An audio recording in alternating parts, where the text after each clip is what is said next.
Okay, in the last class, we studied about atomic mass, molecular mass, Avogadro number, and chemical equations.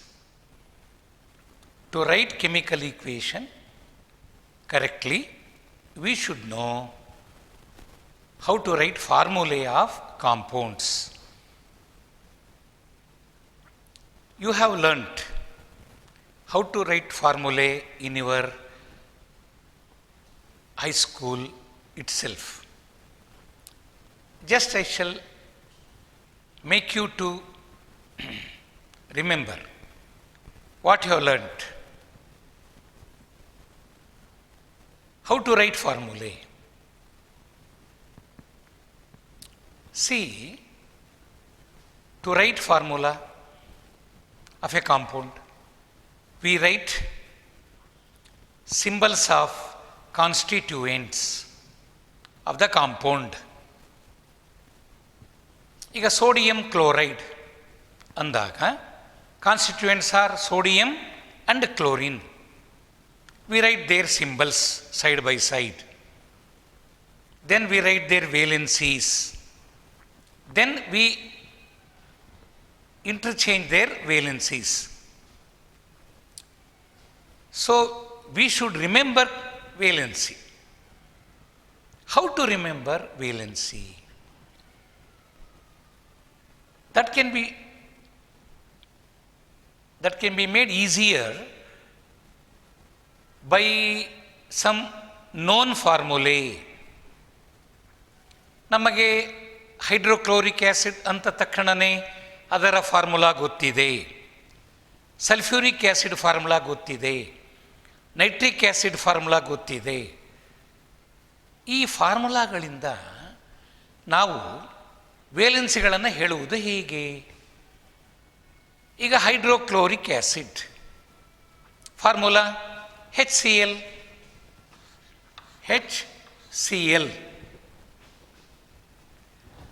One atom of Cl has combined with how many atoms of H? 1H. ಹಾಗಾದರೆ ಯಾವ ಎಲಿಮೆಂಟಿನ valency ನಮಗೆ ಗೊತ್ತಿಲ್ಲ, ಆ element ಇರುವ hydrogen ಕಾಂಪೌಂಡನ್ನು ಜ್ಞಾಪಿಸ್ಕೋಬೇಕು. ಈಗ Cl valency ನನಗೆ ಗೊತ್ತಿಲ್ಲ, ಆಗ ನಾನು ಏನು ಮಾಡ್ತೀನಿ, Cl ಇರುವ ಹೈಡ್ರೋಜನ್ ಕಾಂಪೌಂಡ್ ಯಾವುದದು?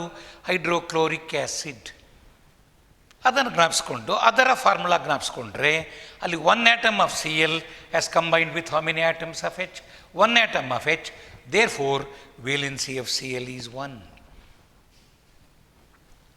Chlorine is halogen. ಹಾಗಾದರೆ ಎಲ್ಲ ಹ್ಯಾಲೋಜನ್ಗಳ ವೇಲೆನ್ಸಿನೂ 1. ಫ್ಲೋರಿನ್ 17th ಗ್ರೂಪ್, ಪಿರಿಯಾಡಿಕ್ ಟೇಬಲಲ್ಲಿ 17th group elements are called halogens. Fluorine, chlorine, bromine, iodine, ಈ 4 ಹ್ಯಾಲೋಜನ್ಗಳ ವೇಲೆನ್ಸಿ 1 ಈಚ್. ನೆನ್ಪಿಟ್ಕೊಳ್ಳೋಕ್ಕೆ HCl. ಹಾಗಾದರೆ ಈ ರೀತಿಯಲ್ಲಿ ನಾವು Cl ವೇಲೆನ್ಸಿ 1 ಅನ್ನೋದನ್ನು ನೆನ್ಪಿಟ್ಕೊಳ್ತೀವಿ. ನೆಕ್ಸ್ಟ್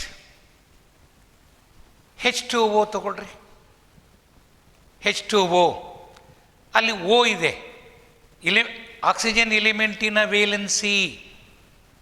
ಆಕ್ಸಿಜನ್ ವೇಲೆನ್ಸಿ ಬೇಕು ಅಂದರೆ ಆಕ್ಸಿಜನ್ ಹೈಡ್ರೋಜನ್ ಜೊತೆಗಿರ್ತಕ್ಕಂಥ ಕಾಂಪೌಂಡ್ ಯಾವುದು? Water, H2O. ಹಾಗಾದರೆ ಇದನ್ನು ನೋಡಿ ಏನು ಹೇಳ್ತೀರಿ ನೀವೀಗ? 1 atom of oxygen has combined with how many atoms of hydrogen? 2 atoms of hydrogen. So valency of oxygen is 2. ಹಾಗಾದರೆ ನಮಗೆ ಯಾವುದರ ವೇಲೆನ್ಸಿ ಬೇಕಾಗಿದೆ? ಆ ಎಲಿಮೆಂಟಿನ ಒಂದು ಆಟಮ್ ಎಷ್ಟು H ಜೊತೆ ಕಂಬೈನ್ ಆಗಬಲ್ಲದು? Number of atoms of hydrogen with which 1 atom of the element can combine is valency of that element.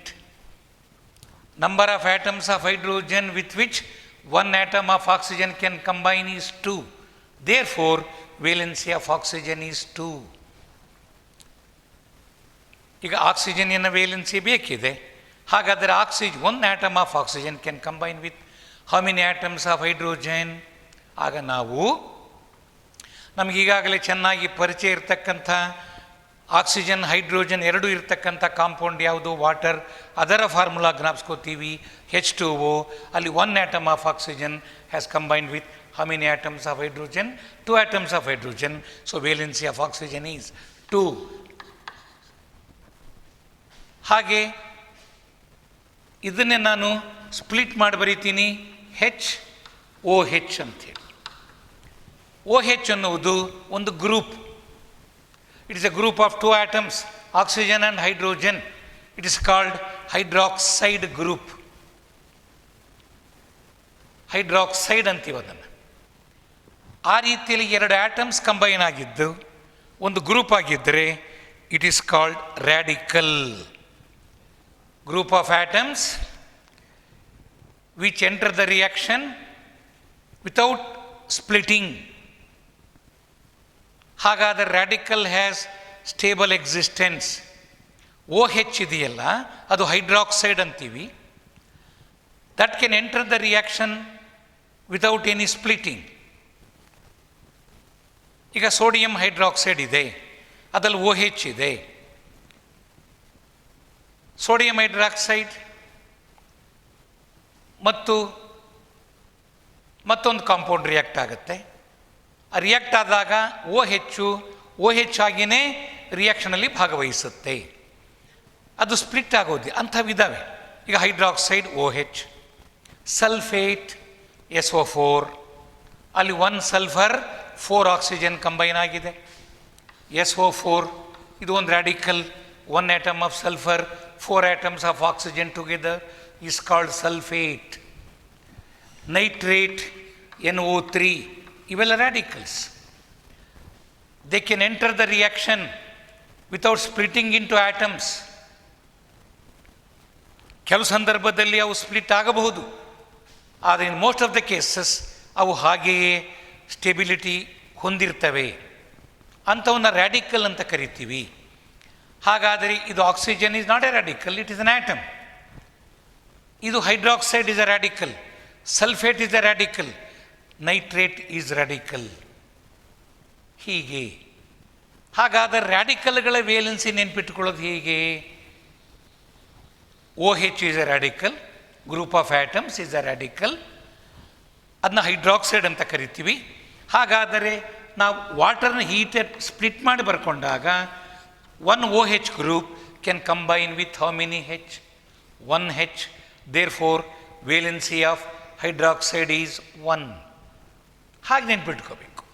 ವಾಟರ್ನ ಫಾರ್ಮುಲಾದಿಂದ 2 oxygen ಆಟಮಿನ valency 2, OH ಗ್ರೂಪಿನ valency 1 ಅಂತ ಗೊತ್ತಾಗತ್ತೆ. ಸಲ್ಫೇಟ್ ರ್ಯಾಡಿಕಲಿನ ವೇಲೆನ್ಸಿ ಎಷ್ಟು? ಇದೆಲ್ಲಿ ಬರುತ್ತೆ ನಮಗೆ? H2SO4 ಅಲ್ಲಿ ಬರುತ್ತೆ. Sulphuric acid. ಇದು ಸಲ್ಫ್ಯೂರಿಕ್ ಆಸಿಡ್. ಇದಕ್ಕಿಂತ 1 O ಕಮ್ಮಿ ಆದರೆ ಅದು ಸಲ್ಫ್ಯೂರಸ್ ಆಸಿಡ್. ಇಕ್ ಆಸಿಡ್ ಅಂದಾಗ O ಜಾಸ್ತಿ ಇರುತ್ತೆ. ಅದಕ್ಕಿಂತ 1 ಆಟಮ್ ಆಫ್ O ಕಮ್ಮಿ ಆದರೆ ಅದನ್ನು ಸಲ್ಫ್ಯೂರಸ್ ಆಸಿಡ್ ಅಂತ ಕರೀತಾರೆ. ಇದು sulphuric acid. What is ಸಲ್ಫ್ಯೂರಸ್ acid? H2SO3. ನೋಡಿ, ಸಲ್ಫ್ಯೂರಿಕ್ ಆಸಿಡ್ನಲ್ಲಿ ಬರುವ ರ್ಯಾಡಿಕಲ್ SO4, ಸಲ್ಫ್ಯೂರಸ್ ಆಸಿಡ್ನಲ್ಲಿ ಬರುವ ರ್ಯಾಡಿಕಲ್ SO3. ಅದು ಇಕ್ ಆಸಿಡ್ ಆಗಿದ್ದರೆ, ಸಲ್ಫ್ಯೂರಿಕ್ ಆಸಿಡ್ ಆಗಿದ್ದರೆ ಅಲ್ಲಿ ಬರುವ radical sulphate. If the acid ends with ic acid, then the radical present there is 8, sulphate. ಇದು sulphurous acid. Acid ಅಂತಿದ್ದರೆ ಅಲ್ಲಿ ಬರುವ ರ್ಯಾಡಿಕಲ್ ಸಲ್ಫೈಟ್. ಹಾಗಾದರೆ SO4 ಹೆಸರು ಸಲ್ಫೇಟು. ಅದಕ್ಕಿಂತ 1 O ಕಮ್ಮಿ ಆದಾಗ sulphite. Sulphate is SO4. Sulphite ಆ ಟೈಪ್ ನೆನ್ಪಿಟ್ಕೋಬೇಕು. 8ಗಿಂತ 8ಅಲ್ಲಿ 1 O ಲೆಸ್ ಆಗುತ್ತೆ. ಹಾಗಾದರೆ ಸಲ್ಫೇಟಿನ ವೇಲೆನ್ಸಿ 2. ಯಾಕೆ? 1 sulphate radical, 1 sulfate group can combine with how many H atoms? 2 H atoms. ಇಲ್ಲಿ 1 O can combine with 2 H, valency of O is 2. 1 SO4 can combine with 2 H, valency of SO4 is 2. Valency of sulfite is also 2. ಇದು sulphate, sulphite. NO3 radical ಎಲ್ಲಿ ಬರುತ್ತೆ? HNO3 ಯಲ್ಲಿ ಬರುತ್ತೆ. Nitric acid. ಇವಾಗ ನೀವೇ ಜ್ಞಾಪಿಸ್ಕೊಳ್ಳಿ, nitric acid HNO3 ಆದರೆ nitrous acid HNO2 ಅದಕ್ಕಿಂತ 1 O less ಇದೆ. ಇದು ನೈಟ್ರಿಕ್ ಆಸಿಡ್, ಅದು ನೈಟ್ರಸ್ ಆಸಿಡ್. ಇದು ನೈಟ್ರಿಕ್, NO3 ನೈಟ್ರೇಟ್. ಇದು ನೈಟ್ರಸ್, NO2 ನೈಟ್ರೈಟ್. ಇದು ನೈಟ್ರೇಟ್, ಅದು nitrite. So nitrate NiTrATe NO3 symbolic representation. Nitrite 8 ತೆಗೆದು 8 ಹಾಕು, NiTrITe ಅದು ಅದಕ್ಕಿಂತ 1 O ಲೆಸ್, NO2. ಇದು NO3 ನೈಟ್ರೇಟ್, NO2 ನೈಟ್ರೈಟ್. ಇವೆಲ್ಲ ರ್ಯಾಡಿಕಲ್ಸ್. ರ್ಯಾಡಿಕಲ್ಸ್ ಯಾವಾಗಲೂ ಚಾರ್ಜ್ ಬರಿತೀವಿ. They have got charge. ನೋಡು, ಸಲ್ಫೇಟಿನ ವೇಲೆನ್ಸಿ 2. ಹಾಗಾದರೆ ಸಲ್ಫೇಟ್ ಅಯಾನ್ ಬರೆಯುವುದು ಹೇಗೆ? ಸಲ್ಫೇಟ್ ರ್ಯಾಡಿಕಲ್ ಅಥವಾ ಸಲ್ಫೇಟ್ ಅಯಾನನ್ನು ಬರೆಯುವುದು SO4 ಬರೆದು ಅದರ ವೇಲೆನ್ಸಿ 2 ಇದ್ದರೆ ಅದರ ಮೇಲೆ 2 ಮೈನಸ್ ಹಾಕ್ತೇವೆ. 2 ಮೈನಸ್ ಹಾಗೂ ಬರೀಬಹುದು, ಇಲ್ಲ ಹೀಗೆ ಡಬಲ್ ಮೈನಸನ್ನು ಬರೀಬಹುದು. SO4 ಮೈನಸ್ ಮೈನಸ್ ಅಥವಾ SO4 2 ಮೈನಸ್, ಅದು sulphate ion. So what is the symbolic representation of sulphate ion? SO4 2 minus. ಹಾಗೆ ಸಲ್ಫೈಟ್ ಅಯಾನ್ ಅದರ ವೇಲೆನ್ಸಿನೂ 2. ಹಾಗಾದರೆ sulphite ion is SO3 double minus. ಎಷ್ಟು ಮೈನಸ್ ಬರಿತೀವಿ ಅದರ ವೇಲೆನ್ಸಿ ಎಷ್ಟಿದೆಯೋ ಅಷ್ಟು. ಇವೆಲ್ಲ ಗೊತ್ತಿರಬೇಕು ನಮಗೆ. ಇವೆಲ್ಲ ಯಾಕೆ ಬೇಕು? To write the correct formula of the compound. ಅದು ನಾನು ತೋರಿಸ್ತೀನಿ ನಿಮಗೆ ಆಮೇಲೆ. ಬಟ್ ಈಗ ನಾವು ಮೊದಲು ಈ ರ್ಯಾಡಿಕಲ್ಗಳನ್ನು ನೆನಪಿಟ್ಕೊಳ್ಳೋ ವಿಧಾನವನ್ನು ನಾನು ನಿಮ್ಗೆ ಹೇಳ್ಕೊಡ್ತಿದ್ದೀನಿ. ಅದರಿಂದ ನಮಗೆ ಒಂದು ಫಾರ್ಮುಲಾನ ಪರ್ಫೆಕ್ಟಾಗಿ ಬರೀಲಿಕ್ಕೆ ಅನುಕೂಲ ಆಗುತ್ತೆ. ಇನ್ನು ನಾವು PUC ಸೆಕೆಂಡ್ PUC ಸ್ಟಡಿ ಮಾಡುವಾಗ ಆ ಕಾಂಪೌಂಡ್ಗಳ ಫಾರ್ಮುಲಾ ಪರ್ಫೆಕ್ಟಾಗಿ ಬರೆದರೆ ನಾವು ಕೆಮಿಕಲ್ ಈಕ್ವೇಷನ್ ಭಾಳ ಸುಲಭವಾಗಿ ಕರೆಕ್ಟಾಗಿ ಬರಿತೀವಿ, ಕಷ್ಟ ಆಗೋದಿಲ್ಲ.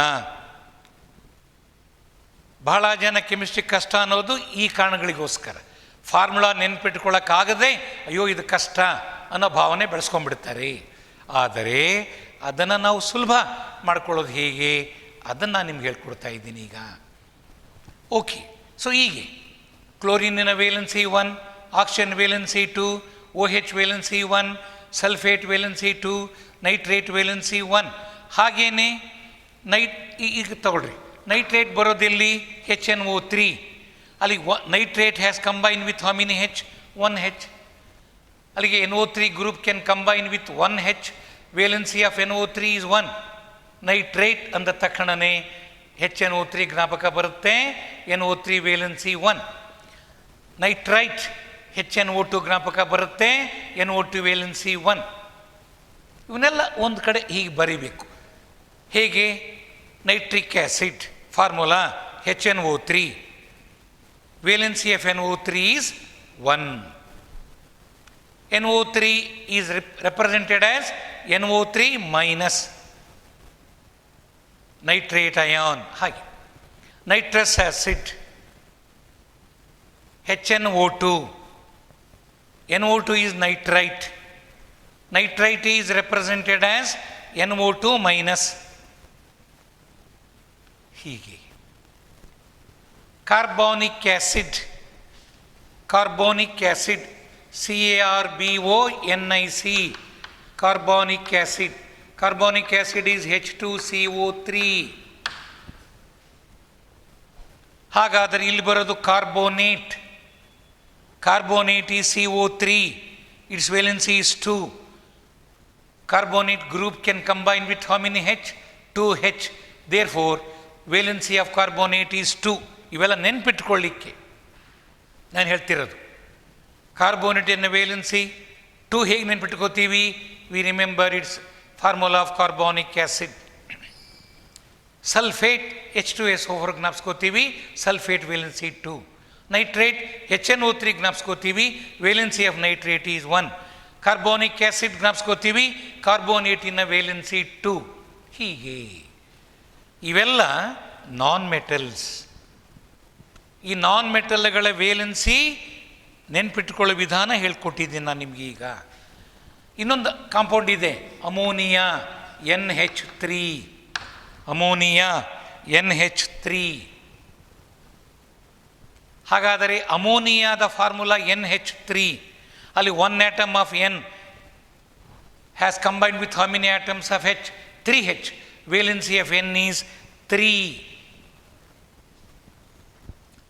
ಈ ಸಿಂಗಲ್ ಓ ಇರುತ್ತಲ್ಲ, ಬರೀ ಓ ಇದ್ದರೆ ಆಕ್ಸಿಜನ್ ಆಟಮ್, ಓ ವೇಲೆನ್ಸಿ 2. ಓ ಬರೋದು ಅದರ ಮೇಲೆ 2- ಬರೆದ್ರೆ ನಾನ್ ಮೆಟಲ್ಗಳಿಗೆಲ್ಲ ಮೈನಸ್ ಹಾಕ್ತೀವಿ. ಇವೆಲ್ಲ ನಾನ್ ಮೆಟಲ್ಸೇ. ಹಾಗಾದರೆ ಓ ಬರೋದು, ಬರೀ ಓ ಬರೋದು ಕೈ ಬಿಟ್ಟರೆ ಅದು ಆಕ್ಸಿಜನ್ ಆಟಮ್, ಅದರ ವೇಲೆನ್ಸಿ 2. 2- ಬರಿತೀನಿ, ಆಗಿದ್ದರ ಹೆಸರು ಆಕ್ಸೈಡ್ ಅಯಾನ್. ಸಿಂಗಲ್ ಆಟಮ್ ಇದ್ದು ನೆಗೆಟಿವ್ ಚಾರ್ಜ್ ಇದ್ದರೆ ಅದನ್ನು IDE ಅಂತ ಎಂಡ್ ಮಾಡಬೇಕು. O∸- ಹೆಸರು ಆಕ್ಸೈಡ್ ಅಯಾನ್, OXIDE. ಹಾಗೆ ಇಲ್ಲಿ N ಇದೆ, N ಈ ಸಿಂಗಲ್ ಆಟಮ್, ನೈಟ್ರೋಜನ್ ಆಟಮ್, ಅದರ ವೇಲೆನ್ಸಿ 3. 3- ಬರಿತೀನಿ, ಆಗಿದ್ದರ ಹೆಸರು ನೈಟ್ರೋಜನ್ನಿಂದ ನೈಟ್ರೋಜನ್ ಆಟಮ್, ಬರೀ ಸಿಂಗಲ್ ಆಟಮ್ ಬರ್ತೀನಿ. ಇಲ್ಲಿ N ಜೊತೆ O ಇದೆ, ಅದು A2 ಆಗುತ್ತೆ ಓ ಇದ್ದಾಗ. N ಜೊತೆ 2 O ಇದ್ದರೆ ನೈಟ್ರೈಟ್, 3 O ಇದ್ದರೆ ನೈಟ್ರೇಟು. ಬರೀ N ಇದ್ದರೆ it should end with IDE, IDD, ABCD ಅದು ಬರಬೇಕು ನಮಗೆ.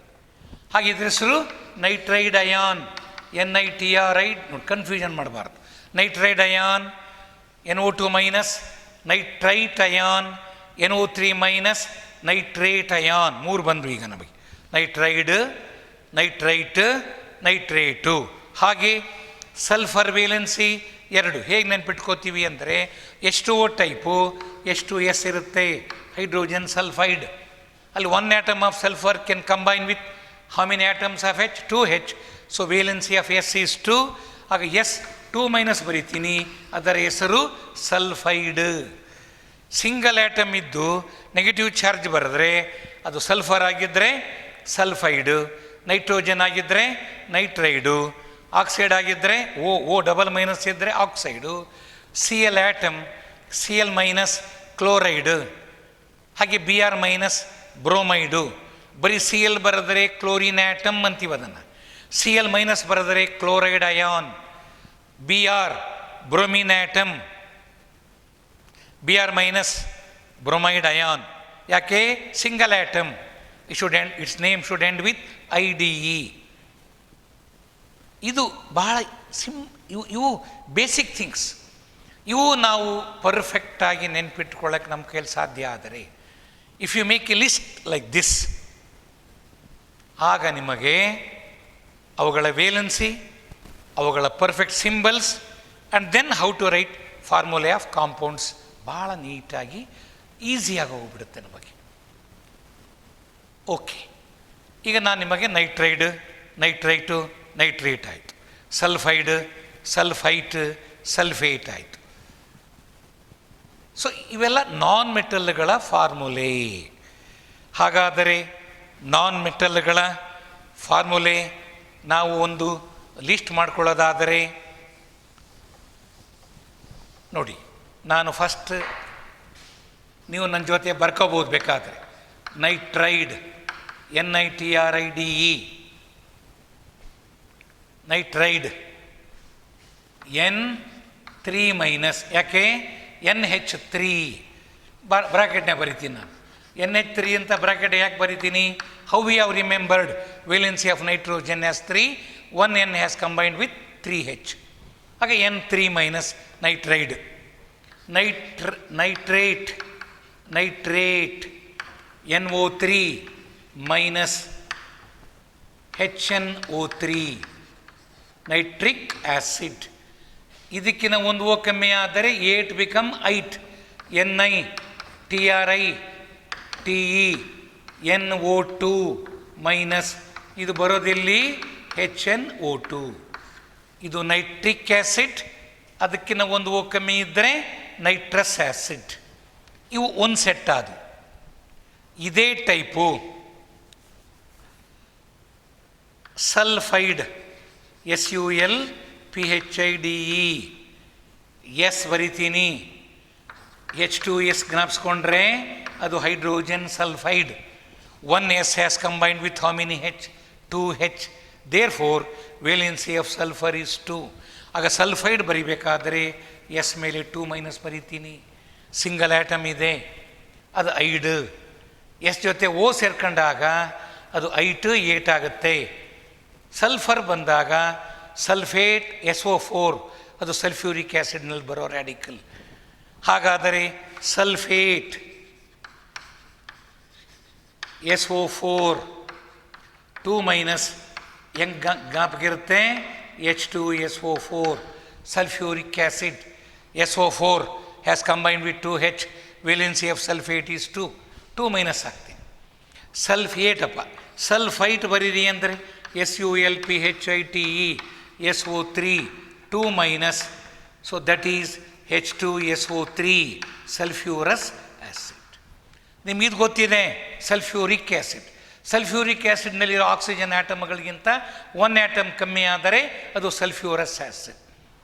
ಹೀಗೆ ಸೊ ಈ ಒಂದಷ್ಟು ನೆನಪಿರಲಿ. ಇನ್ನು Cl ಮೈನಸ್ ಕ್ಲೋರೈಡ್, ಇದು ಯಾರಿಂದ ಜ್ಞಾಪಿಸ್ಕೋತೀವಿ? HCl. ಇದು ಕ್ಲೋರೈಡ್. ಕ್ಲೋರೈಡ್ ಬರಿ ಅಂದರೆ Cl ಮೈನಸ್, ಅದರ valency 1. Cl can combine with ಅದೇ type Br minus I minus ಬರುತ್ತೆ. Br ಮೈನಸ್ ಅದರ ಹೆಸರು ಬ್ರೊಮೈಡ್, ಹ್ಯಾಲೈಡ್ ಇದ್ದಂಗೆ, ಜನರಲ್ ಆಗಿ ಬ್ರೊಮೈಡ್ ಹ್ಯಾಲೈಡ್. ಇದು HBr ಇಂದ ಬಂದಿದ್ದು, ನೆನ್ಪಿಟ್ಕೊಳ್ಳೋಕ್ಕೆ. ಅದು ಹೈಡ್ರೋಕ್ಲೋರಿಕ್ ಆ್ಯಸಿಡ್, ಇದು ಹೈಡ್ರೋಬ್ರೋಮಿಕ್ ಆ್ಯಸಿಡ್. ಹಾಗೆ I ಮೈನಸ್ ಅದರ ಹೆಸರು ಅಯೋಡೈಡ್. ಎಲ್ಲ ಸಿಂಗಲ್ ಆ್ಯಟಮು ವಿತ್ ಮೈನಸ್, ಅದಕ್ಕೆ DE ಎಂಡ್ ಆಗುತ್ತೆ. DE ನೋಡಿ, ಇದು single atom minus charge DE, single atom minus charge DE. Iodide I minus HI ಇಂದ ಬಂದಿದ್ದು. ಹಾಗಾದರೆ ಆಕ್ಸೈಡ್ OXIDE ಅದು O2 ಮೈನಸ್, ಇಲ್ಲಿಂದ ಬರ್ತದ್ದು H2 ಇಂದ ನೆನ್ಪಿಟ್ಕೋತೀವಿ ನಾವು. O valency is always 2. ಇನ್ನು ಹೈಡ್ರಾಕ್ಸೈಡ್ ಅಂತ ಒಂದು ಬರುತ್ತೆ. Hydroxide HYDRO XIDE OH minus, ಅದನ್ನು ವಾಟರ್ನ ಸ್ಪ್ಲಿಟ್ ಮಾಡಿ ಬರಿತೀನಿ HOH. ಹೈಡ್ರಾಕ್ಸೈಡ್, ಹೈಡ್ರೋಜನ್ ಆಕ್ಸಿಜನ್ ಸೇರಿದರೆ hydroxide, symbol OH minus, valency 1. ಯಾಕೆ? 1 OH can combine with 1H. ಹಾಗೆ ಇಷ್ಟೆಲ್ಲ ಇವು non metals. Valency of non metals ನಮಗೆ ಗೊತ್ತಾಗ್ಬಿಡ್ತು. ಈಗ ಇನ್ನು ಸ್ವಲ್ಪ ಹೇಳಿ ನಾನು ನಿಮಗೆ ಫಾರ್ಮುಲಾ ಬರೆಯೋದನ್ನು ಅಭ್ಯಾಸ ಮಾಡಿಸ್ತೀನಿ. ಹಾಗಾದರೆ ಈಗ ಕೆಲವು ಮೆಟಲ್ಸನ್ನು ಜ್ಞಾಪಿಸ್ತೀನಿ ನಾನು ನಿಮಗೆ. ಈಗ ನೀವು ಹೋದ ವರ್ಷ ಪೀರಿಯಾಡಿಕ್ ಕ್ಲಾಸಿಫಿಕೇಷನ್ ಓದುವಾಗ 10th ಸ್ಟ್ಯಾಂಡರ್ಡ್ನಲ್ಲಿ ಫಸ್ಟ್ ಗ್ರೂಪ್ ಎಲಿಮೆಂಟ್ಸ್ ನೋಡಿದ್ದೀರಿ ನೀವು. ಹೈಡ್ರೋಜನ್ ಅದೊಂದೇ ನಾನ್ ಮೆಟಲ್, ಅದು ಬಿಟ್ಟರೆ ಉಳಿದವೆಲ್ಲ ಮೆಟಲ್ಸ್ ಅಲ್ಲ, alkali metals.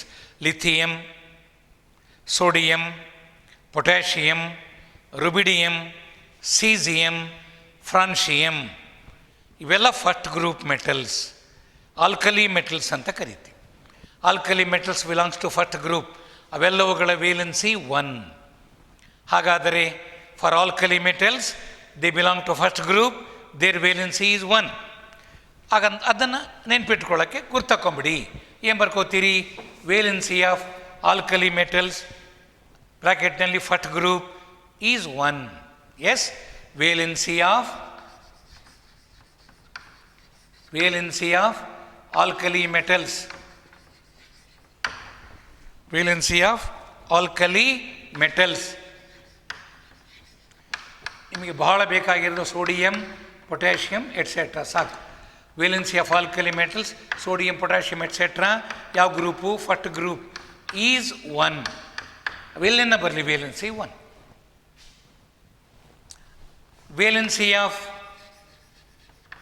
Valency of alkaline earth metals, ಅವು ಸೆಕೆಂಡ್ ಗ್ರೂಪ್. ಅವು alkaline earth metals second group. ಯಾವ example? Magnesium, Mg, Ca, Ba ಇವೆಲ್ಲ. Mg, Ca, Ba ಇದು ಮೆಗ್ನೀಷಿಯಮ್, ಇದು ಕ್ಯಾಲ್ಶಿಯಂ, ಅದು ಬೇರಿಯಂ, ಕಾಮನ್ ಆಗಿ ಬರ್ತಕ್ಕಂಥವು. ಇವುಗಳ ವೇಲೆನ್ಸಿ ಎಲ್ಲ 2 to 2. ನೆಕ್ಸ್ಟ್ ಇನ್ನೊಂದು ನೆನ್ಪಿಟ್ಕೊಂಡ್ರೆ ಸಾಕು ನಮಗೆ. ವೇಲೆನ್ಸಿ ಆಫ್ ಅಲ್ಯೂಮಿನಿಯಂ, ಅದು 13th ಗ್ರೂಪ್ ಎಲಿಮೆಂಟ್, ಅದರ ವೇಲೆನ್ಸಿ 3. Valency of aluminium 3. ಇನ್ನೊಂದು ನಾನ್ ಮೆಟಲ್ ಬಟ್ ಪ್ಲಸ್ ಚಾರ್ಜನ್ನು ಹೊಂದಿರೋದು, ಇದು ಅಮೋನಿಯಾ, AMMONIA. ಅಮೋನಿಯಂ ಅಂದರೆ NH4+. ಇದು ಒಂದು ನೆನ್ಪಿಟ್ಕೊ, ಅದನ್ನು ಬರ್ಕೊಳ್ಳಿ ಒಂದು ಕಡೆ. Ammonium ion, AMMONIUM, ammonium ion. NH4+, single plus ಅಂದರೆ ವೇಲೆನ್ಸಿ 1. ಸೊ ಅಲ್ಲಿಗೆ ನಮಗೆ ಬಹಳ ಬೇಕಿರ್ತಕ್ಕಂಥ ರ್ಯಾಡಿಕಲ್ಗಳ, ಮೆಟಲ್ಗಳ, ನಾನ್ ಮೆಟಲ್ಗಳ ವೇಲೆನ್ಸಿ ನಮಗೀಗ ಬಹಳ ಫೆಮಿಲಿಯರೈಸ್ ಆಗಿಬಿಟ್ಟಿದೆ. So with these in mind we can now learn how to write ಫಾರ್ಮುಲೆ.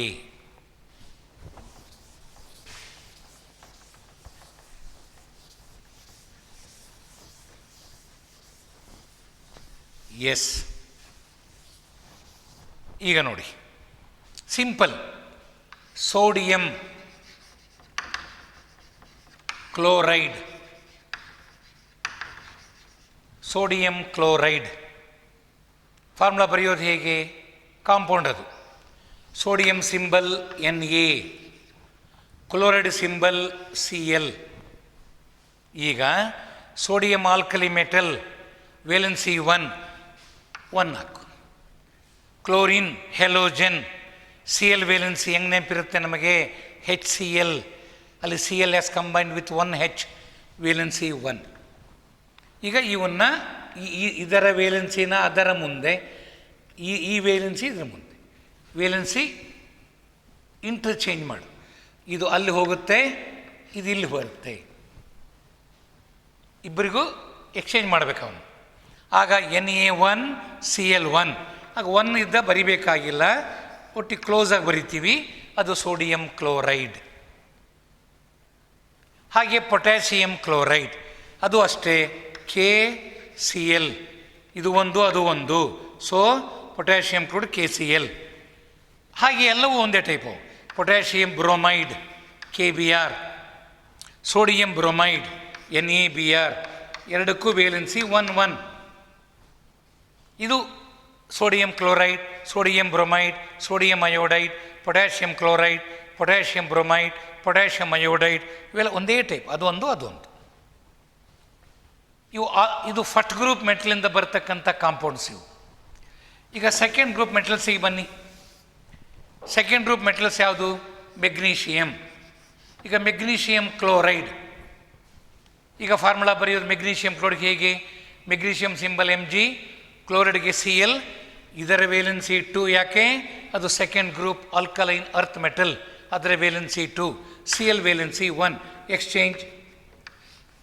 ಆಗ Mg1 Cl2, 1 ಬರಿಬೇಕಾಗಿಲ್ಲ, Mg ಮುಂದೆ 1 ಬರಿಬೇಕಾಗಿಲ್ಲ, ಬಟ್ Cl2 ಬರೀತು. ಅಲ್ಲಿ Mg ವೇಲೆನ್ಸಿ 2 Cl ಮುಂದೆ, Cl ವೇಲೆನ್ಸಿ 1 Mg ಮುಂದೆ, ಇದು Mg Cl2. ನಾವು ಬರಿತಲೇ ಬರ್ಬಿಡ್ತೀವಿ. ಎಮ್ ಜಿ ಅಂತಿದ್ದಂಗೆ ವೇಲೆನ್ಸಿ 2, ಎಮ್ ಜಿ ಮುಂದೆ 1 ಹಾಕಿರ್ತೀವಿ, ಸಿ ಎಲ್ ಮುಂದೆ 2 ಹಾಕಿಬಿಡ್ತೀವಿ, ಬರಿತಲೇ ಜ್ಞಾಪಕ ಬಂದ್ಬಿಡುತ್ತೆ. MgCl2 is the formula.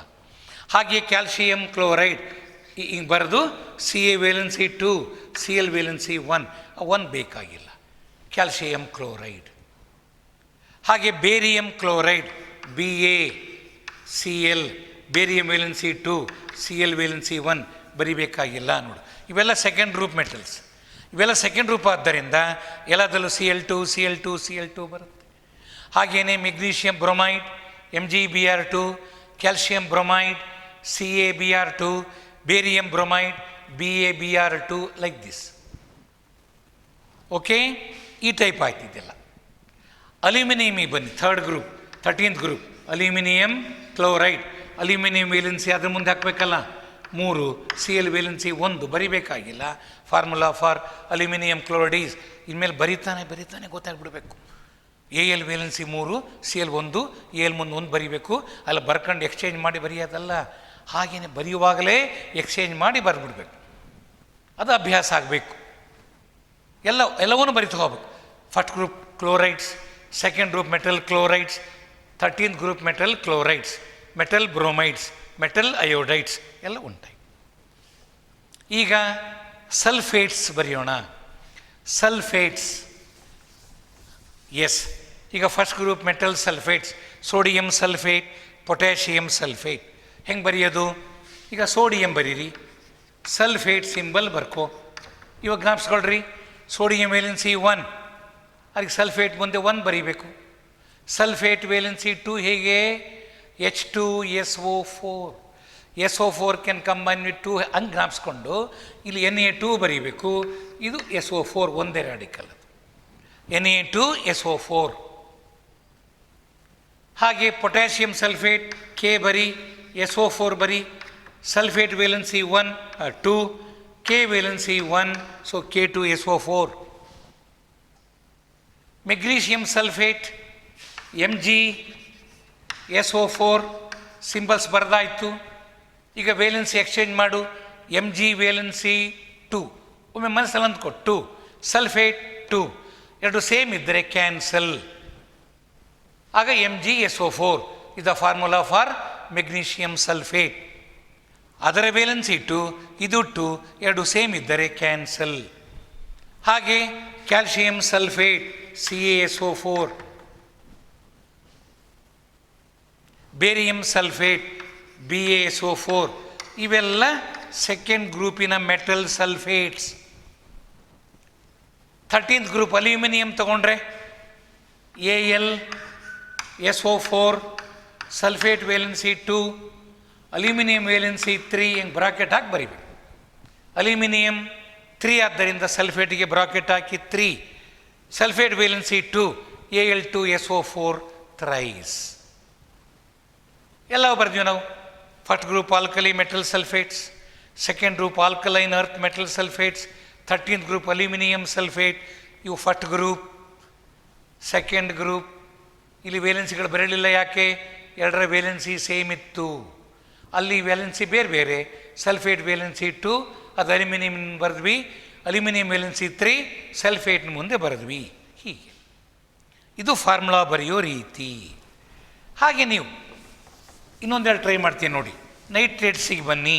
Nitrate ಅಂದರೆ NO3 ಕಮ್ಸ್ ಇನ್ HNO3, ಅಲ್ಲಿ ಒಂದು ಹೆಚ್ಚಿದೆ, NO3 ವೇಲೆನ್ಸಿ 1.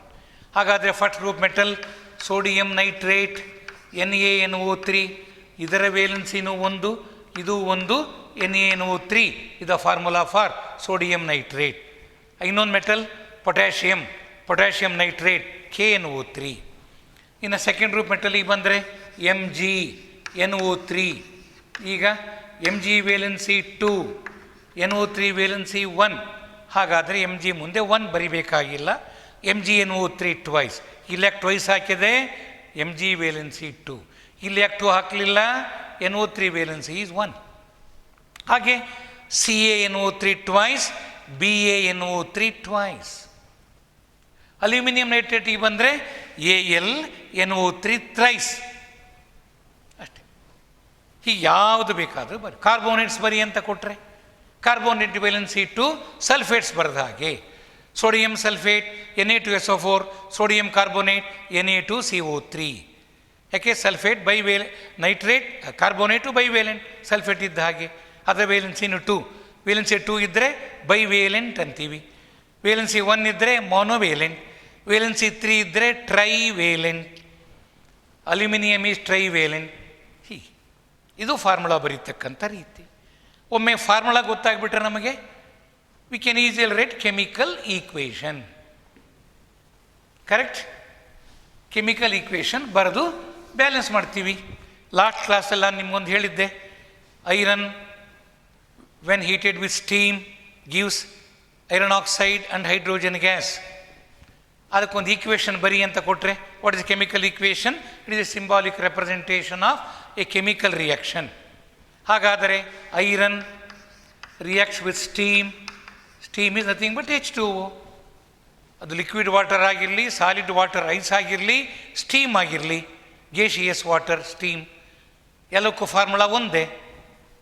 ಹಾಗಾಗಿ ಫಿಸಿಕಲ್ ಸ್ಟೇಟ್ ಚೇಂಜ್ ಆದರೆ ಫಾರ್ಮುಲಾ ಚೇಂಜ್ ಆಗಲ್ಲ. ಅದು ಲಿಕ್ವಿಡ್ ಐರನ್ ಆಗಿರಲಿ, ಸಾಲಿಡ್ ಐರನ್ ಆಗಿರಲಿ, ಗ್ಯಾಸಿಯಸ್ ಐರನ್ ಆಗಿರಲಿ, Fe ಓನ್ಲಿ. ಹಾಗೆ ಸ್ಟೀಮ್ ಅಂತ ಬರೆದಾಗ H2O ಬರಿತೀವಿ ನಾವು. ಆಗ ಪ್ರಾಡಕ್ಟ್ ಏನು? Fe3O4 ಪ್ಲಸ್ ಹೈಡ್ರೋಜನ್ ಬರುತ್ತೆ. ಇವೆರಡು ರಿಯಾಕ್ಟೆಂಟ್ಸ್, ಅವೆರಡು ಪ್ರಾಡಕ್ಟ್ಸ್. ಸೊ ಈಗ ನಾನು ಬ್ಯಾಲೆನ್ಸ್ ಮಾಡಬೇಕಿದ್ದನ್ನು. ಬ್ಯಾಲೆನ್ಸ್ಡ್ ಈಕ್ವೇಷನ್ ಅಂತೀನಿ ಅಂತ ಹೇಳಿದ್ದೆ ನಾನು last class. It is an equation in which number of atoms of each element on both the sides of the arrow mark R equal. But ಇಲ್ಲಿ equal ಇಲ್ಲ. ಇಲ್ಲಿ Fe3 ಇದೆ, ಇಲ್ಲಿ Fe1 ಇದೆ, ಅಲ್ಲಿ O4 ಇದೆ, ಇಲ್ಲಿ O ಸಿಂಗಲ್ ಇದೆ. ಹಾಗಾದರೆ ಬ್ಯಾಲೆನ್ಸ್ ಮಾಡೋದು ಹೇಗೆ? ಅಲ್ಲಿ Fe3 ಒಂದು ಯಾವುದನ್ನು ಡಿಫರೆನ್ಸ್ ಸ್ಟಾರ್ಟ್ ಮಾಡ್ಕೊಳ್ಳಿ. ಇಲ್ಲಿ Fe3 ಇರೋದ್ರಿಂದ ಇನ್ನು 3 ಮಾಡು, Fe ಬ್ಯಾಲೆನ್ಸ್ ಆಯಿತು. ಈಗ O4 ಇದೆ, ಈ ಓನ 4 ಮಾಡಬೇಕಾದ್ರೆ ಹಿಂದೆ ಹಾಕಬೇಕು 4H2O. ಇಲ್ಲಿ 4 ಬರೆದ್ರೆ 4O. ಈ 4H2 ಅಪ್ಲೈ ಆಗುತ್ತಲ್ಲ, ಹಾಗಾದರೆ 4 × 2 8 ಹೆಚ್ಚಾಯಿತು. ಆಗ ಅದನ್ನು 4 ಹಾಕು, 4 × 2 ಹೆಚ್ಚಾಯಿತು. ಈಗಿದು ಬ್ಯಾಲೆನ್ಸ್ಡ್ ಈಕ್ವೇಷನ್. ಸೊ ಈ ರೀತಿಯಲ್ಲಿ ನಮಗೆ ಫಾರ್ಮುಲಾ ಗೊತ್ತಿದ್ದರೆ ಈಕ್ವೇಷನ್ ಬರಿತೀವಿ. ಯಾವುದೇ ಕಾರ್ಬೋನೇಟ್ ತೊಗೊಂಡು ಹೈಡ್ರೋಕ್ಲೋರಿಕ್ ಆ್ಯಸಿಡ್ ಹಾಕು, ಕಾರ್ಬನ್ ಡೈಆಕ್ಸೈಡ್ ಗ್ಯಾಸ್ ಬರುತ್ತೆ. ಹೋದಷ್ಟು ಓದಿದ್ದೀರಿ. An acid reacts with carbonate to give carbon dioxide gas. ಅದು property of an acid. Any acid reacts with carbonates and bicarbonates to give carbon dioxide gas. Example ತಗೊಳ್ಳೋಣ. Limestone. Limestone is calcium carbonate. ಹಾಗಾದ್ರೆ limestone calcium carbonate reacts with sulfuric acid to give what? Calcium sulfate, H2O and carbon dioxide. ಅಲ್ಲಿ H2 ತಗೋ, ಇಲ್ಲಿಂದ O ತಗೋ, ಇಲ್ಲೇನು ಉಳಿತಿನ CO3. ಇಲ್ಲಿ O ಹೋಯ್ತು, ಆ ಕಡೆ CO2 ಉಳಿತು. ಯಾವುದೇ ಕಾರ್ಬೋನೇಟಿಗೆ ಆಸಿಡ್ ಹಾಕಿದರೆ ಕಾರ್ಬನ್ ಡೈಆಕ್ಸೈಡ್ ಗ್ಯಾಸ್ ಲಿಬರೇಟ್ ಆಗುತ್ತೆ ಅಂತೆಲ್ಲ ಓದಿದ್ರಿ ಹಿಂದೆ ನೀವು. ಓಕೆ. ಹಾಗಾದರೆ ಏನು ಬರುತ್ತಪ್ಪ ಈಗ? Calcium sulphate CaSO4 and water H2O plus CO2 gas ಬರೆಯುವಾಗ ಹಿಂಗೆ ಬರೀತೀವಿ. ಹಾಗಾದರೆ ಈಗ CaSO ಬ್ಯಾಲೆನ್ಸ್ ಮಾಡಿ ನೋಡಿ. ಸಿಂಗಲ್ Ca ಬ್ಯಾಲೆನ್ಸ್ ಆಯಿತು. CO3 ಸಿಂಗಲ್ ಅಲ್ಲ, ಅದು ಚೇಂಜ್ ಆಗಿದೆ. ಕಾರ್ಬನ್ ಹಾಗೆ ಇದೆ, ಕಾರ್ಬನ್ 1 O3 ಇದೆ, 2O + 1O. ಇಲ್ಲಿ 4O ಇದೆ, ಇಲ್ಲಿ 4O ಇದೆ, ಅಲ್ಲಿ 1s ಎಲ್ಲ ಬ್ಯಾಲೆನ್ಸ್. ಹಾಗಾಗಿ ಇದು ಬ್ಯಾಲೆನ್ಸ್ಡ್ ಈಕ್ವೇಷನ್. ನಾವು ಬ್ಯಾಲೆನ್ಸ್ ಮಾಡಲಿಲ್ಲ, ಹಾಗೆ ಬ್ಯಾಲೆನ್ಸ್ ಆಗೋಗಿದೆ. ಚೆಕಪ್ ಮಾಡಿಬಿಟ್ರೆ ಅದು ಬ್ಯಾಲೆನ್ಸ್ ಆಗಿದೆ ಅಂತ ಗೊತ್ತಾಗ್ಬಿಡುತ್ತೆ. ಬ್ಯಾಲೆನ್ಸ್ ಆಗಿಲ್ಲ ಅಂದರೆ we have to balance it by equalising number of atoms on both the sides. Okay. ಈಗ ನಾನು ನಿಮಗೆ ಇನ್ನೊಂದು ಸಣ್ಣ ವಿಷಯ ಇದೆ, ಕೆಮಿಕಲ್ ಈಕ್ವೇಷನ್ನಿನ ಮೇಲೆ ಹೇಳ್ತಕ್ಕಂಥದ್ದು. ಅದನ್ನು ಒಂದು ಹೇಳಿ ಈ ಒಂದು ಸೆಷನನ್ನು ಕ್ಲೋಸ್ ಮಾಡ್ತೀನಿ.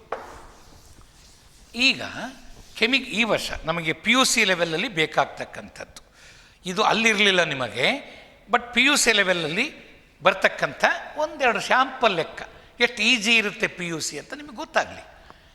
ಈಗ for example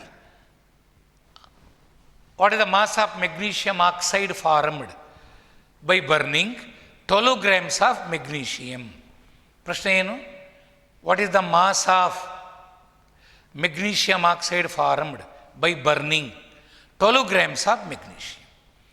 Burning magnesium means whenever anything burns, it reacts with oxygen. Burning means reaction of the given substance with oxygen. Coke burns ಅಂದರೆ coke ಅಂದರೆ carbon burns to give carbon dioxide. ಹಾಗಾದರೆ carbon reacts with oxygen. Magnesium burn ಆಗ್ತಾ ಇದೆ ಅಂದರೆ magnesium reacts with oxygen. ಆಗ reactants are magnesium and oxygen. Product is magnesium oxide. Magnesium burns in the presence of oxygen. ಹಾಗಾದರೆ Mg plus O2 ಇದು burning reaction. ನೆನಪಿರಬಹುದು, burning reaction is also called combustion reaction. Combustion means burning. A compound undergoes combustion means a compound burns and reacts with oxygen.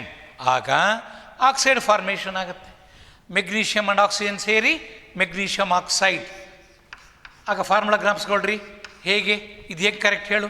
O valency 2 H2O, Mg valency 2 second group metal, 2 cancel, formula MgO.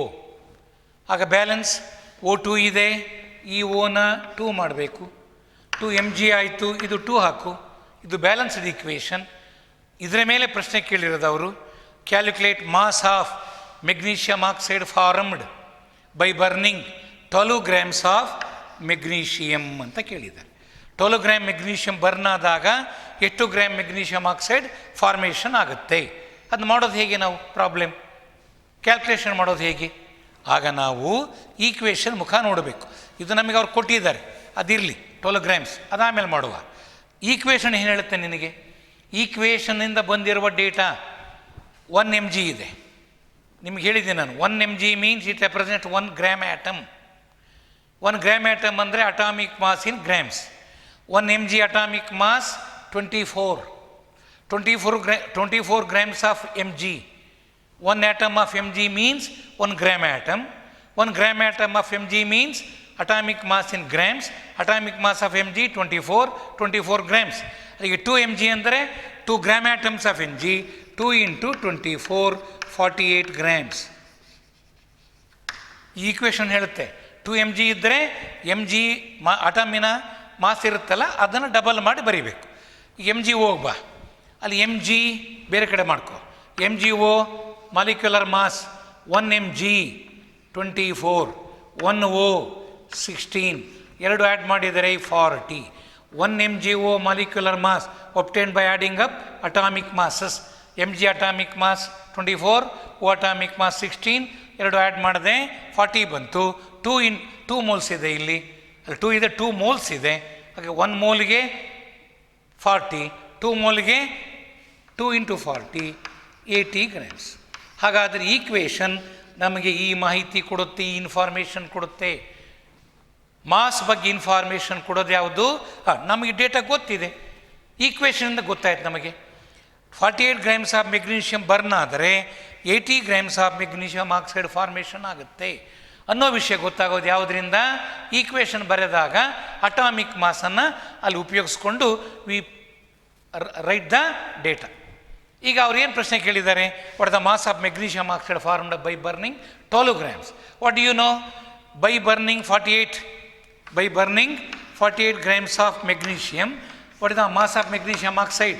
80. ಬರಿತೀವಿ, by burning 48 grams of magnesium, mass of magnesium oxide is 80 grams. ಹಾಗಾದರೆ ಅವ್ರು ಕೇಳಿರೋದೇನು? By burning 12 grams, problem ಅದು. ಹಾಗಾದರೆ by burning 12 grams how much? ಆಗ ಗೊತ್ತಲ್ಲ, 12 into 80 divided by 48 ಅದು ಲೆಕ್ಕ ಹಾಕ್ತೀವಿ. 12 4s 4, 20s, answer is 20 grams. ಇಂಥದ್ದೊಂದು 2 ಮಾಸ್ ಪ್ರಾಬ್ಲಮ್, ಸಿಂಪಲ್ ಪ್ರಾಬ್ಲಮ್. ಹಾಗೆ ಈಗ ನನಗೆ ಇನ್ನೊಂದು ಸಣ್ಣ ಪ್ರಾಬ್ಲಮ್ ಅಂಥದ್ದೇ. ಈಗ ಕ್ಯಾಲ್ಶಿಯಂ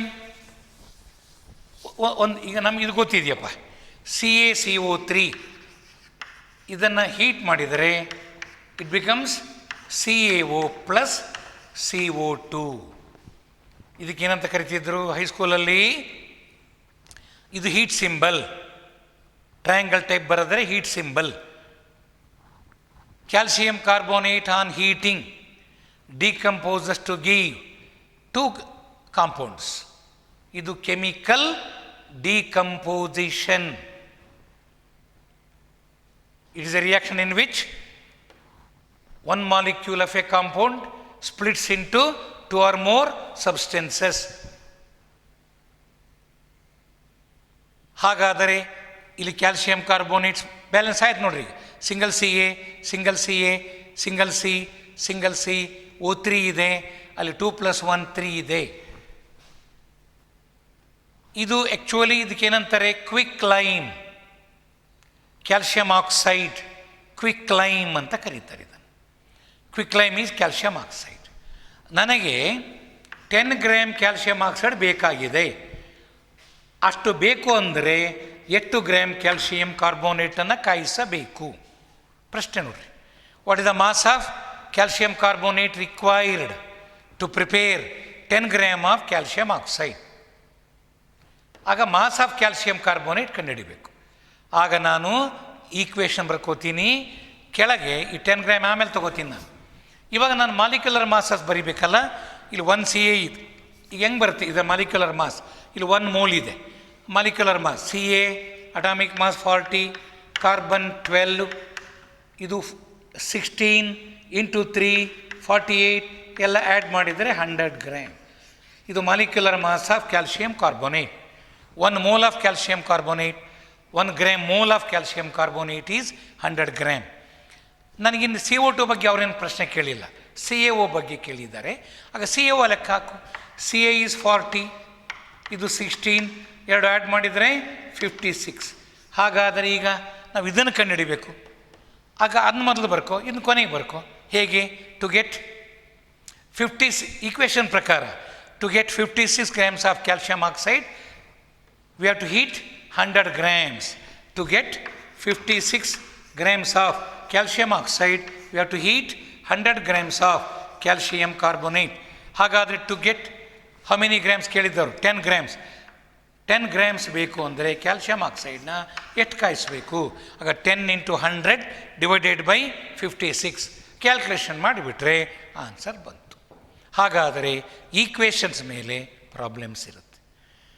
JEE ಮೇನ್ಸಲ್ಲಿ ಆ ಪ್ರಾಬ್ಲಮ್ಸ್ ಬರುತ್ತೆ, NEETಯಲ್ಲಿ ಬರುತ್ತೆ, ಕರ್ನಾಟಕ CETಯಲ್ಲಿ ಕೇಳ್ತಾರೆ ಈ ಟೈಪ್ ಸಿಂಪಲ್ ಪ್ರಾಬ್ಲಮ್ಸ್. ಆಗ ಈಕ್ವೇಷನ್, ಬ್ಯಾಲೆನ್ಸ್ಡ್ ಈಕ್ವೇಷನ್ ಬರ್ಕೊಂಡು ಅಲ್ಲಿ ಆಟಮ್ ಇದ್ದರೆ ಅಟಾಮಿಕ್ ಮಾಸು, 2 ಆಟಮ್ಸ್ ಇದ್ದರೆ 2 × ಅಟಾಮಿಕ್ ಮಾಸ್ ಬರ್ಕೊಳ್ಳೋದು, 2 ಮೋಲ್ಸ್ ಇದ್ದರೆ ಮಾಲಿಕ್ಯುಲರ್ ಮಾಸ್ ಲೆಕ್ಕ ಹಾಕಿ 2 ಇಂದ ಗುಣಿಸೋದು. ಆಮೇಲೆ ರೆಡಿ ಆಯ್ತು. ಈಗ ಆಗ ಇಷ್ಟರಿಂದ ಇಷ್ಟು ಬಂದರೆ ಇಷ್ಟರಿಂದ ಎಷ್ಟು ಬರುತ್ತೆ? ಈ ಟೈಪ್ ಪ್ರಶ್ನೆಗಳಿರ್ತವೆ. ಯಾವ ಟೈಪ್ ಪ್ರಶ್ನೆ ಬಂದಿದ್ದಕ್ಕೆ ನೋಡ್ಕೊಳ್ಳಿ, ಮಾಡಿ. ಸಾಕಾದ 40 year PUC ಬಂದ ಮೇಲೆ definitely you will enjoy working out problems like this. ಆದರೆ ಆಗ ನೀವು ಈಕ್ವೇಷನನ್ನು ಬರೀಬೇಕು, ಪರ್ಫೆಕ್ಟಾಗಿ ಬ್ಯಾಲೆನ್ಸ್ ಮಾಡಬೇಕು. ಈ ಬ್ಯಾಲೆನ್ಸ್ ಈಕ್ವೇಷನ್ ಮಾಡಬೇಕು ಅಂದರೆ you have to write formulae correctly. ಈಗ ಸೋಡಿಯಂ ಆಕ್ಸೈಡ್ ಬರಿ ಅಂದರೆ NaO ಅಂತ ಬರೆದ್ರೆ ಆಗಲ್ಲ, ತಪ್ಪದು. ಯಾಕೆ ಹೇಳು? O valency 2, Na valency 1. Formula for sodium oxide is Na2O. ನೀವು ಅದನ್ನ NaO ಬರೆದುಬಿಟ್ರೆ ಹೋಯ್ತು ಲೆಕ್ಕ. ಹಾಗೆ ಅಲ್ಯೂಮಿನಿಯಂ ಆಕ್ಸೈಡ್ ಬರಿ ಅಂತ ಕೊಟ್ಟರೆ ಹಾಗೆ ಹೇಳ್ರಿ ಬೇಗ ನೋಡೋಣ. AlO. ಈಗ Al ವೇಲೆನ್ಸಿ 3, O ವೇಲೆನ್ಸಿ 2. ಇದು ಅಲ್ಯೂಮಿನಿಯಂ ಆಕ್ಸೈಡ್. ಇದೇ ನ್ಯಾಚುರಲಿ ಅಕ್ಕರಿಂಗ್ ಬಾಕ್ಸೈಟ್. ಓಕೆ, ನಿಮಗೀಗ ನಾನು atomic mass, gram atomic mass, molecular mass, gram molecular mass, and Avogadro number, how to write chemical equations, how to write formulae, how to write chemical equations, and problems based on chemical equations. So next ನಾವೇನು ತಗೋತೀವಪ್ಪ ಅಂತ ಹೇಳಿದರೆ, ಸ್ವಲ್ಪ organic ಬಗ್ಗೆ ನಿಮಗೆ ಇನ್ನು ಸ್ವಲ್ಪ organic ಕೆಮಿಸ್ಟ್ರಿನೂ easy ಮಾಡಿಕೊಡ್ತೀವಿ. ಎಲ್ಲ ಹಿಂದೆ ಕಲ್ತಿರೋದ್ರಲ್ಲಿ ಆರ್ಗ್ಯಾನಿಕ್ ಕೆಮಿಸ್ಟ್ರಿ ಮತ್ತಿನ್ನೊಮ್ಮೆ ಆರ್ಗ್ಯಾನಿಕ್ ಮಾಲಿಕ್ಯೂಲ್ಸ್ ಯಾವುವು, ಅವುಗಳ ಹೆಸರು ಹೆಂಗೆ ನೆನ್ಪಿಟ್ಕೋಬೇಕು, ಅವುಗಳ IUPAC ನೇಮ್ ಹೆಂಗೆ ನೆನ್ಪಿಟ್ಕೋಬೇಕು, ಅದಕ್ಕೆ ಸಂಬಂಧಪಟ್ಟ ಕೆಮಿಸ್ಟ್ರಿ ಹೇಗಿರುತ್ತೆ, all the details will be taken up in the next class. Okay, thank you.